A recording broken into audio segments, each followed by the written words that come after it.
thank you all for welcoming me here. It's a tremendous honor. This is the third time I've been in Coimbra, and the second time I've given a talk here. The other one was years ago when I was talking about something completely different. What I want to say is I know you're working with my English in a second language, or maybe third, or fourth.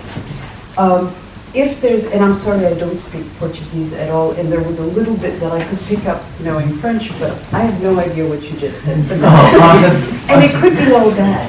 But if there's something that you don't understand, this is not a formal setting, raise your hand. There are no dumb questions, so feel free to ask. What I'm going to talk about first is sort of the more serious stuff. It's a little bit more of a scholarly presentation. And then a little bit later on, I have a few ideas about just to talk about how I ended up doing what I'm doing, but that will be much more back and forth. But again, feel free to ask questions. So this is about what I'm going to call aspirational transdisciplinarity. And I'll explain what that is in a minute. But as the head of the Institut Pasteur's only social science unit, so this is a biomedical and public health research institution, but my unit was the first one to be established in 130 years of that institution's history. And the only good question to ask is, what took the Institut Pasteur so long? But I can talk about that a little bit later. But what we do in the unit, we have a small unit. I do take interns if anybody's interested, every so often. So stay in touch. Got one person back there. Okay. Is that we participate or lead projects that could be at best considered aspirationally transdisciplinary. So we collaborate with epidemiologists, with virologists, with microbiologists, with modelers, with people who are doing phylogenetics and the like. And some of those collaborations are probably more successful than others. But, I think underlying the collaborations is a fundamental recognition that we cannot answer complex questions about environmental change, zoonotic spillovers. You all know what zoonotic spillovers are? No, okay, good, thank you for saying so. So a zoonotic spillover is a disease originating in animals that spills over and infects human beings, and then people transmit it among themselves. Spillback is a disease that may be originating in humans and may spill over into animal populations. Why zoonotic spillovers and spillbacks are important are, well, COVID-19. COVID-19 was a zoonotic spillover, and we have seen evidence of spillback into certain animal populations, into mink, into white-tailed deer, into rabbits, domesticated animals. So that's what we look at. But I think what underlies our collaborations, both at Pasteur and our collaborations with other institutions, is again that we recognize that these are really complex questions that we cannot answer unless we work together. And that's why I will also say I have enormous hope in a group like you, because you come from all kinds of different trainings. You look at global problems with different disciplinary optics. But I find that younger generations of researchers and professionals these days are much more, I think, open to trying to understand these incredibly complex problems of climate change, ecological change, inequality, disease spillover and spillback, all of these things from different vantage points. So, what I would say is if you have that in mind, keep going with it, because our hope is really with all of you.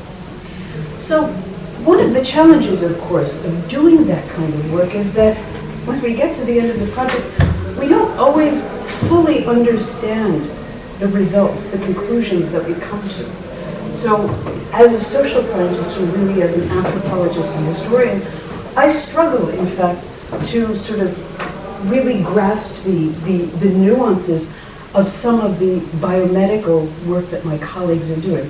But what we're really trying to do is to kind of put these things together.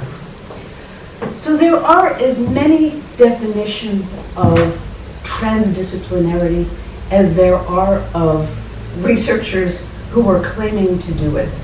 But for me, I think that a transdisciplinary approach, so this is my definition, transcends discipline, integrates knowledge, methods, new theories, or transcends disciplines to bring about, in a sense, new disciplines, new knowledge, new theories, and also works with lay publics to develop pragmatic solutions to the problems that we study.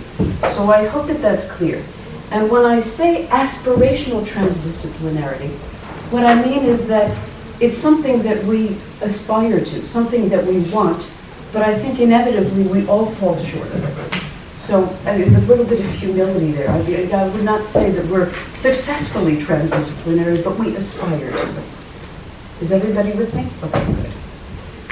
So what I'm going to do today is I'm going to talk about one project that we've been doing in Central Africa, in Cameroon. You can see I'm not sure I can reach up there. So it's in southeastern Cameroon, where that red circle is. And this is about, the project is looking at human grade 8 viral sharing. And so what we began, and it is a social science-led project, but we work with a number of different disciplines. And what we're interested in is the engagements that have taken place over time between human beings and great apes, or non-human primates, in this region. How have they changed over the past century? Kind of historical optic. And with what consequences for human health? And so we focus on non-human primates, that is both monkeys and great apes. There are both chimpanzees and gorillas that exist in this area, partly because of a long history of shared viruses. One of the key points about this particular region is that this is where, you will know HIV, of course. Yes. And you know, do you know what SIV is? Simian immunodeficiency virus? No. Okay. So HIV was a zoonotic disease originating in non-human primates and was very widespread, and on multiple occasions spilled over into human populations. So, and George has actually written some fantastic work on the history of HIV in both Central Africa and West Africa. But so this was a zoonotic spillover, beginning, and the pandemic form of human immunodeficiency virus had its beginnings, we think, in this particular region, in southeastern Cameroon. Because what people did was they went out and they collected stool samples from chimpanzees and looked at the simian immunodeficiency virus in those stool samples and found that it was very close to human immunodeficiency virus. So this, we think, is the place where it began. So what we've been doing is, or the reason that we're focusing, again, on non-human primates, including great apes, is that there's a long history, of course, of shared viruses, deep evolutionary histories that are shared between human beings and non-human primates, notably great apes, and a long-standing cultural importance of great apes in particular in Central African history. So one of the reasons, just by way of background, and I apologize for jumping around a little bit, but one of the reasons that we were interested in this particular question and tackling it from an anthropological and historical perspective is that these questions of zoonotic spillover and spillback tend to be dominated by virologists, epidemiologists, modelers, ecological modelers, and the like. And when we started doing this, there was actually relatively little anthropological and historical work that was contributing to it. Mm-hmm. So the virologists, for instance, would, they would create their trees, analyzing changes over time. And when pressed to ask why this happened, why a virus that began in, for instance, non-human primates spilled over into human beings, they would basically fall back on these big, empty, explanatory categories. It's like, it's deforestation, it's urbanization, it's hunting and butchering animals. But without any real regard for change over time, what was happening on the ground, what people were actually doing. And that, I think, is a tremendous strength of both anthropology and history, is that we're really focused on that kind of granular, local level, sort of teasing out, okay, what are people thinking? Why are they thinking that? Why are they doing what they're doing? So that's the kind of approach that we wanted to bring into this whole sort of literature on zoonotic, on animal spillovers into human beings. Are you all with me? Yes, good, okay. So how might viral sharing and potential spillover come about? What we do in this particular project, and one thing I should also say is, okay, let me get through this and then I'll add one more point, is that we infer microbial sharing through correlations between, first of all, our fine-grained analyses of human conceptions, perceptions of, and engagements in context with gorillas and chimpanzees, using tools from anthropology, from ethnohistory, and geography. We also use ecological tools. So we had a primate ecologist who was working with me on this project and looking at relative density in the forest, different kinds of behaviors of gorillas and chimpanzees. And then we had another team from Hôpital Saint-Louis, which is also in Paris, looking at shared viruses. We're also going to do bacteria, but we haven't done it yet, through metagenomics analysis. So metagenomics analysis, just to very simply, is an analysis of genetic material in particular samples that allows us to understand microbial diversity, but also compare kind of a microbial ecology both across species, across individuals, across species, and also across sites. So where the sites come in, and I just want to add this here because it will become important later, is that, we ended up doing a lot of anthropological and ecological work in southeastern Cameroon, but also collected stool samples from people who spent a lot of time in the forest, and from gorillas and chimpanzees. And then to have some kind of comparison, we turned to a zoo, a primate zoo in Europe, and collected stool samples and did participant observation. We went into the zoo. It was actually really interesting to go behind the bars and see the chimpanzees, and very fascinating.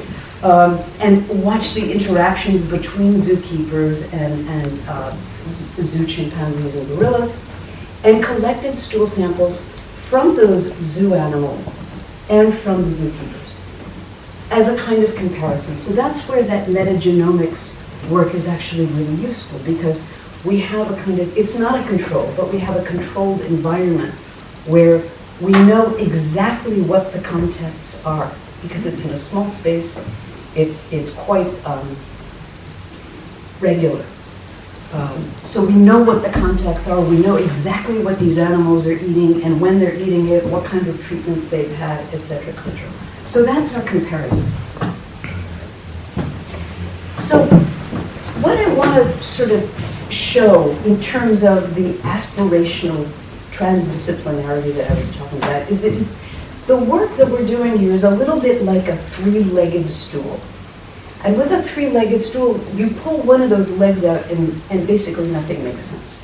So I'm going to start with the anthropology because it's fun, but also because it provides a kind of broad, rich historical context for the kinds of engagements and contacts that we saw going on between human beings, gorillas, and chimpanzees in southeastern Cameroon. And I'm really going to focus on southeastern Cameroon right here. So one of the things that we note is that in contrast to the kind of biomedical literature that says, hunting and consumption of great apes is, a source of spillover. And it's not that it isn't, but one of the things that we found working in this area where sometimes, rarely, gorillas and chimpanzees were hunted, but not on a regular basis, is that great apes are more than just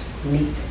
They're more than just something to eat. Indeed, southeastern Cameroonians, like many societies in Central Africa, tell Likano, which are sort of mythical tales, about how in the distant past they lived, human beings, gods, gorillas and chimpanzees, all lived together in the same settlement. And they were all very happy until the really bad behavior of chimpanzees and gorillas. So chimpanzees and gorillas, and these are fantastic tales. I mean, often they're told at night, people are sitting around the fire, there's a lot of alcohol there, and somebody gets up and they tell these fantastic raucous tales about the gorilla nephew goes and has sex with his mother's brother's wife, or the chimpanzee which marries a woman and goes to meet her family and defecates horribly all over the village drum. I mean, their behavior is these are major social transgressions that get these great apes kicked out of the ambit of human society. So what do we do with this? I mean, they're fabulous tales. They're a lot of fun to listen to. But as a kind of historical, they offer a kind of historical framework.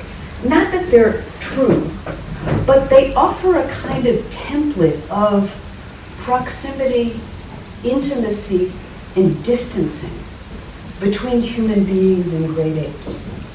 So a kind of historical framework may be the result of accumulated experiences over time that explain, in a way, why people and great apes are distant now, but why they have certain qualities in common. And indeed, there's this sort of deep ambivalence that people have about great apes in particular, that they, on one hand, love to watch them and talk about shared practices. They're distributing termites and the chimpanzees start fighting over who gets more. Or displays of emotion. So for instance, hunters told us stories about chimpanzees when faced with somebody with a gun would actually heed, not to be killed. Or expressions of grief. A capacity to learn. People were fascinated by these kinds of practices. So these are a kind of both a framework for sort of explaining, in a sense, how it is that people and non-human primates, and particularly great apes, became distant from one another, but at the same time recognize these kinds of shared qualities. And indeed, that tends to be integrated, that kind of framework of intimacy and distancing tends to be integrated into how people tell their histories of, for instance, the 19th and 20th centuries. So, for instance, in this is a 60-year-old man who was talking about before, the animals and the monkeys, they lived next to our houses, came to take our papayas, gorillas slept next to the village. Now they're there, but they're very rarely right next to the village. They're afraid and very shrewd. Even the chimpanzees, they don't cry out, they're prudent. It's rare to hear them, even though they're there. And when he was talking about there, he was actually talking about there's a troop that lived right next to the village where we were based. So that historical framing of exclusion and distancing and intimacy seems in effect to have been integrated into, for instance, engagements in the 19th century. So there's this long-term distancing that this man is talking about. And at the same time, people tell stories of specific historical moments when people and non-human primates came together. So for instance, the Bodawa and Zimu wars in the 19th century, Bagando people who live in this area, there were a whole series of small-scale wars in the 19th century. And they tell a story about how Dawa, that is this kind of family of non-human primates, actually led Bagando peoples to safety in the forest away from marauding Nzimu warriors. So that became the foundation for a particular clan, in fact, called the Bodawa, who do not consume non-human primates, including gorillas and chimpanzees. So this is a moment, they're distant, but this is a moment where they come together and where the Dawa, the chimpanzees, monkeys, and the like, actually saved the lives of these people. People also talked about kind of drumming and dancing parties that their ancestors had in the forest with chimpanzees. Now, I'm not saying I believe this. I think it's highly unlikely that there would have been drumming and dancing parties in the forest in the past, but the fact that people tell these stories, I think, evokes this kind of distancing and these punctuated moments of intimacy. And I won't go into the archival stuff. So let's switch over, since this is just a quick overview here, to the kind of second part of the story, where we bring in that people and great apes may share viral sort of ecology of viruses in their guts. How does that happen? Why does that happen? So what's interesting is that for us, we use the term great apes as a category, but that category is not a recognized category for Bagando or Baka or other people living in this area. Indeed, they have different perceptions, they have different understandings, different ways of categorizing gorillas and chimpanzees. Yes, there is this big family with monkeys and everything else called Dawa, but Ko gorillas and Wake chimpanzees are different, and they're understood to be different. Chimpanzees are much more elusive, living in the canopy of the forest. They're understood as smarter, as closer to human beings. And in fact, because of that, both people believe that both they and chimpanzees try to avoid each other, which actually took me hours to explain to the virologists who were working on this, because they're closer, of course they're gonna, no. They avoid each other. Gorillas, unfortunately, are like, the big, dumber, younger siblings. Sorry for any of you who are younger siblings. They're bigger. They're more unexpectedly aggressive. They're frequently encountered and easier to kill. Easier to kill in the sense that, emotionally, people would say, you need a strong heart to kill a chimpanzee because there's such this, mutual recognition. But with a gorilla, it's big, it's dumb, it lays waste to everything, forget it, it's done. So how does that translate into, or maybe not translate, but one of the things that we did was try to understand through a kind of participatory study how people overlapped in particular places. What kinds of contacts did they have with gorillas and chimpanzees? And so we sort of had, this is a 300 square kilometer area. We put basically a grid of a kilometer by kilometer squares on the forest and had 18 volunteers who collected data every day for 300 days.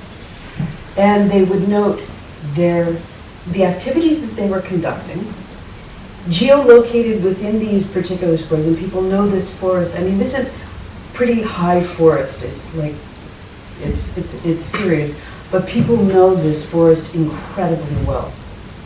So even if they were like maybe a square off, we could still, more or less pinpoint where they were.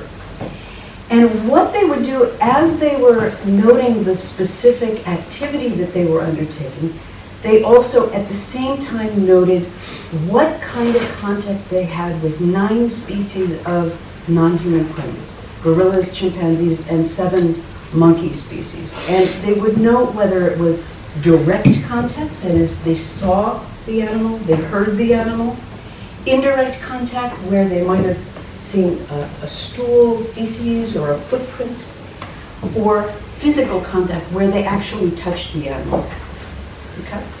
So what we see in here is the very top is, wow, can I get this?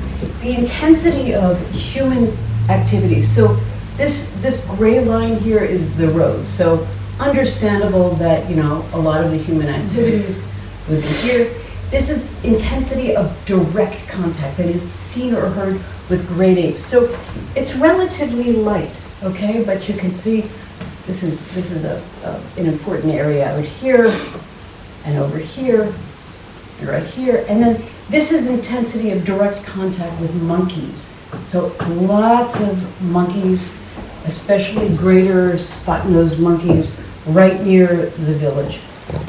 But also some out here too, that's an interesting area. Stands of wild mango out there. So the mean frequency of contact with gorillas and with gorillas was greater than that for chimpanzees. So we did compare that, although that turned out not to be statistically significant. But what I think you can get from this, even though it's a lot of green squares, light green squares, is people and great apes live together in this forest. There is an overlap, and they share these spaces, which is important. So then we tried to take a look at reported behaviors and as well as transacts. So very talented postdoc now at the Muséum de l'Histoire Naturelle in Paris, Victor Narat, developed transects, 6 of them, run monthly for 1 year, geolocated, and along those transects, our wonderful field assistants would note different signs of non-human primates. So I'll get to that in a second, but I just want to let you know about it. So then Victor also carried out a multi-village survey with almost 450 people.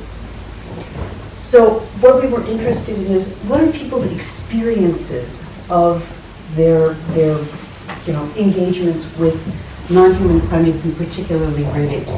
94% reported experiencing crop raiding by all non-human primates.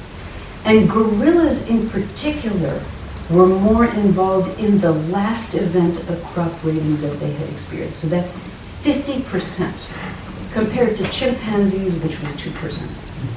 So what that tells you is gorillas are really in people's fields and laying waste to them.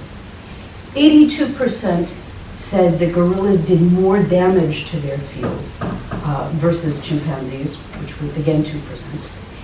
And the transects that were run to estimate relative density showed that the signs of gorilla presence at 1, 10, and 20 kilometers from the forest was 10 times greater than for chimpanzees. So what that suggests, first of all, is that fields, because of the cooperating reports, fields may be a platform for fairly intensive human grading, and particularly human gorilla engagement. One of the things that's really important, so they come in, the gorillas come in, they raid the crops, they lay waste to it. But also what's happening is they'll defecate in and around the field, as will people around or in the field, because these fields tend to be quite distant from their villages. So keep that in mind, because that is going to come up a little bit later when we think about environmentally persistent viruses. So we believe that kind of the greater frequency of human contact that people report with gorillas in comparison to chimpanzees may result from a relative higher density of gorillas in this forest, a relative density. Are you all following me? Okay. So now we get to the viral stuff. So this is the third part of our three-legged stool. So remember what we did. We collected stools from people, gorillas, and chimpanzees in 2 sites, in the zoo and in the forest. And the analysis was conducted by Jérôme Le Goff at Hôpital Saint-Louis, and did a comparison of viral composition. So that is like this sort of viral ecology living in the guts of all of these different species. So the comparisons of viral composition differed significantly across different groups. So I don't know how well you can see, but these are different species, and of course we can't read them. But this is the zoo, this is Cameroon, and these pink dudes are zoo humans. So one of the things that's interesting that we can take from this is all of the species and sites were fairly distinct, okay? So these yellowish ones are gorillas, these are humans, these are chimpanzees in Cameroon. And we also see a close similarity between gorillas and chimpanzees in the zoo. Now that didn't surprise us, because we had already published a piece back in 2020 before COVID hit and like basically mowed us all down, showing that these are animals. Yes, they're different species, but they live in basically the same environment. They're eating basically almost the same food. So that's not a surprise. And we also see human similarities across people in Cameroon and in the zoo. But the big surprise is actually right here. There's a lot of kind of overlap or similarity, we can say, between Cameroonian gorillas and Cameroonian human beings, which is weird because, genetically we're much closer to chimpanzees than we are to gorillas. So, yes, okay, so the wheels are turning. Why would this be the case? Okay. Then we looked at shared viral taxa. So I'm really speaking to the virologists or the biologists in the room here. This is the zoo, and this is Cameroon. And what we see is, 15 viral taxa shared in Cameroon versus 8 we actually thought that we were going to see more viral sharing in the zoo than we would in Cameroon. I mean, so we're still actually trying to publish this, and are in a protracted war with Nature Communications about this particular piece, because they want us to take the zoo out altogether. It's like, are you crazy? So we have actually conceded, okay, it's not a control. It's a controlled environment. And it's a controlled environment because it's simpler, because we can actually see, we know exactly what kinds of contacts and how frequent those contacts are in the zoo. So it's, you know, it's very easy to understand what's going on. Plus there's a whole history of, you know, comparative microbiome studies that compare, you know, something out in the real world and the zoo. So anyway, I'll leave that.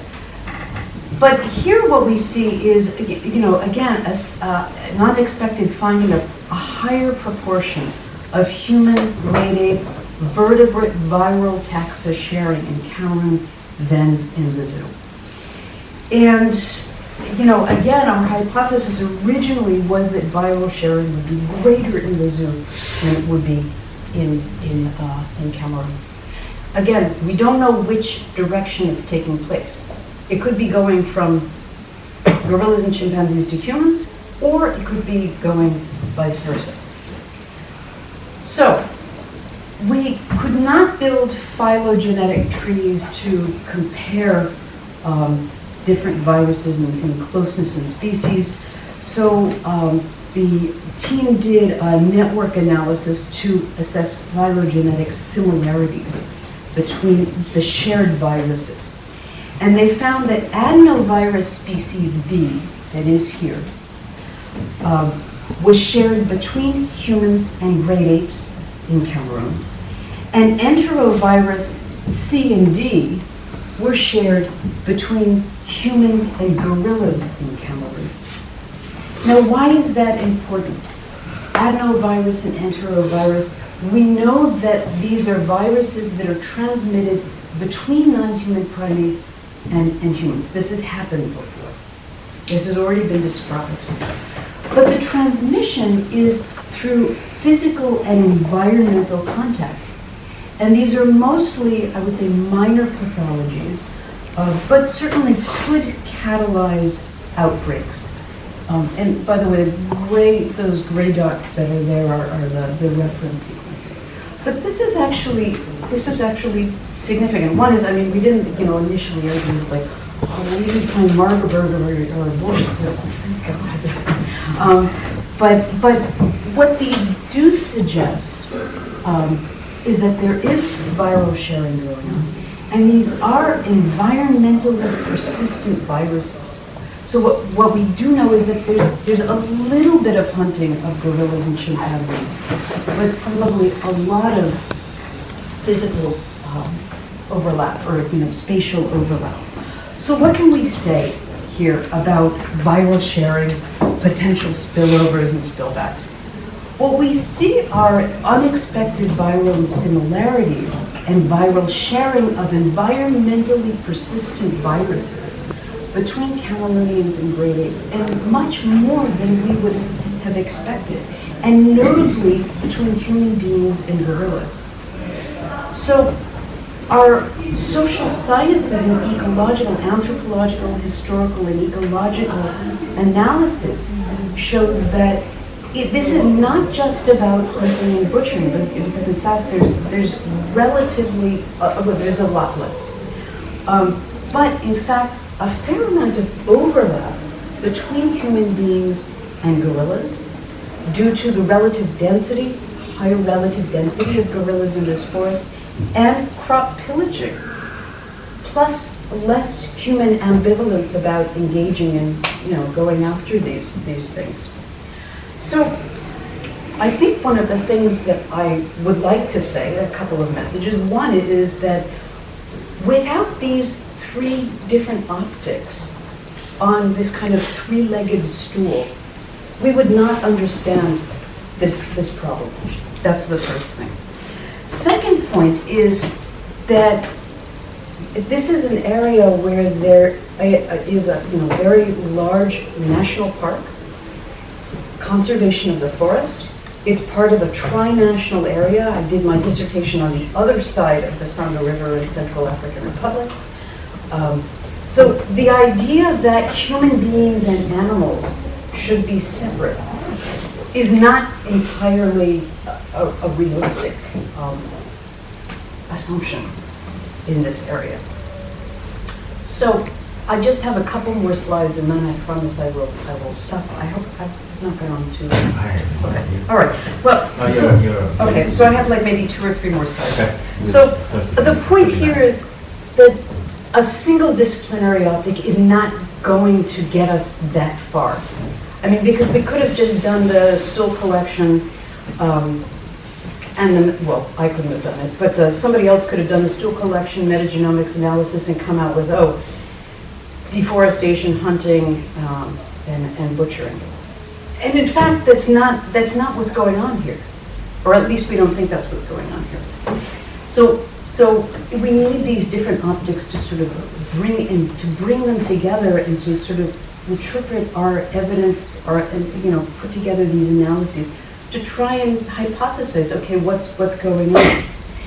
So I think that one of the challenges of doing this kind of work, I think they're fairly widely known. And one of the things that's been actually a joy in doing this work is honestly that I coordinated the project, which meant that I had to make the virologists listen to us. Because there's a lot of, well, let's just say history of, the virologist saying, okay, Tamara, would you participate in this because we need the kind of window dressing of anthropology and history in our work, but we're not really going to pay attention to you. But the great thing, honestly, was about saying, okay, no, virologists, you can't go off and do your own thing. We have to sit around the table and put this together. So that's actually important, but we also recognize that there are hierarchies of knowledge. And at Institut Pasteur, and I don't mean to bash my employer, but at Institut Pasteur, there's the laboratory people, then there are the field people, and then maybe there are the social scientists at the bottom of the ladder. So we really have to struggle against that. And again, this is where I have great faith in all of you, because you're going to go out there and change this. Another challenge I think that we face in putting these disciplinary optics together is about questions of field studies, causation, and correlation. And again, we can't go into a laboratory and delineate the specific mechanisms that make this all happen. We can put different kinds of evidence and different kinds of analyses together and use correlation to make our arguments. But we don't have, for people who work in laboratories, this is like, whatever. And then there's also questions about ethics. And I would direct you all to the article by Mangola and others in Nature Microbiology on ethical microbiome research. But it's particularly because of our collaborations with 2 really wonderful people in Cameroon that we were able to really make this work, and I think really make something that was ethically and morally responsive to local demands. One is Philippe Ombata, who lives there, and the other is Stephanie Rupp, who's an American anthropologist and who has been working in this area for like 25 years. And so she was a really important collaborator on this. We tried to engage in kind of, not just, sign the paper and check off the ethical consent forms, but really, we did village meetings, we explained what we were going to do, we explained what we weren't going to do, we left it open to people as to whether they wanted to participate or not.